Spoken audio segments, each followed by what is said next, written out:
تترقب جماهير كرة القدم الإفريقية موعدا هاما عندما يلتقي منتخب تونس بنظيره منتخب أوغندا ضمن منافسات كأس إفريقيا 2025 المقامة في المغرب.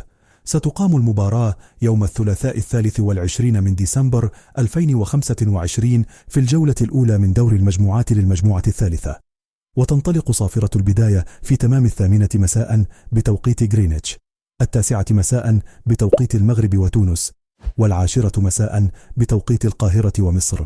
ويحتضن اللقاء ملعب ستاند برنس مولاي عبد الله في العاصمة المغربية الرباط وسط أجواء كروية مليئة بالحماس والإثارة.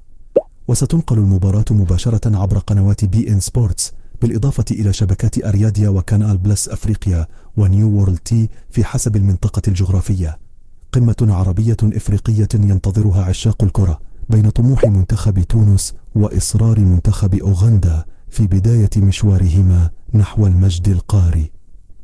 ولا تنسوا الاشتراك في القناة وتفعيل زر الإعجاب ليصلكم كل جديد.